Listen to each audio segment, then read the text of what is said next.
আজ আমি আল্লাহর এমন একটি গোপন নামের আমল বলবো যাকে আমরা ইসমে আজম নামে জানি। এই ইসমে আজমের নামে দোয়া করলে যে কোনো হালাল দোয়া আল্লাহ কবুল করেন ইনশাল্লাহ। আমি এই ইসমে আজমের দোয়া পড়ে একদিনের ভেতর আল্লাহর পক্ষ থেকে সুসংবাদ পেয়েছি। এছাড়া আমি যখন এই আমলটি আমার বন্ধুদের সাথে শেয়ার করেছি, তারা কয়েকদিন পর আমাকে ফোন করে কাঁদতে কাঁদতে বলছে, প্রিয় দিনী ভাই, আল্লাহ আমার দোয়া কবুল করেছেন, আলহামদুলিল্লাহ। এটা সত্যিই অনেক শক্তিশালী ও পাওয়ারফুল আমল।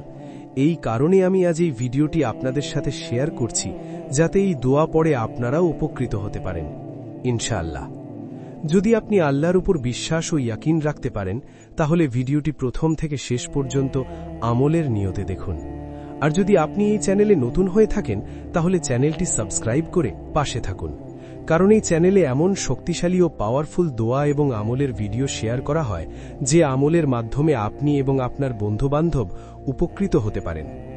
রাসূল সাল্লাল্লাহু আলাইহি ওয়াসাল্লাম হাদিস শরীফে ইরশাদ করেন, আল্লাহ তাআলার এমন একটি নাম আছে যার মাধ্যমে দোয়া করলে দোয়া কখনো ফিরিয়ে দেওয়া হয় না, আর সেই নামের মাধ্যমে ফরিয়াদ করলে আল্লাহ কাউকে খালি হাতে ফিরিয়ে দেন না।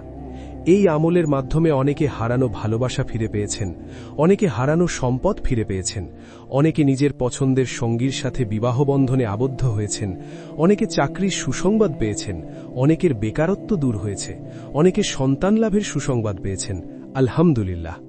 প্রিয় দর্শক, মনে রাখবেন, আল্লাহর কুরআন, হাদিস এবং রাসূলের বাণী কখনো কাউকে ধোঁকা দেয় না। এখন মনোযোগ দিয়ে শুনুন, আমি আপনাদের এই আমলটির নিয়ম বলছি।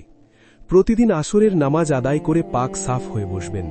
প্রথমে 3 বার পড়বেন, বিসমিল্লাহির রহমানির রহিম, বিসমিল্লাহির রহমানির রহিম, বিসমিল্লাহির রহমানির রহিম। এরপর একবার পড়বেন, আল্লাহুম্মা ইন্নী আসআলুকা বিসমিকা আল আযম।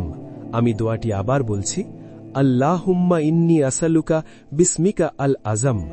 এই দোয়াটি গভীর মনোযোগের সাথে পাঠ করবেন। এরপর যে কোনো দুরুদ শরীফ পড়বেন, হতে পারে দুরুদ ইব্রাহিম অথবা ছোট কোনো দুরুদ, যেমন আল্লাহুম্মা সাল্লি ওয়াসাল্লিম আলা নবিয়্যিনা মুহাম্মদ অথবা সাল্লাল্লাহু আলাইহি ওয়াসাল্লাম, যেটা আপনার মুখস্থ আছে।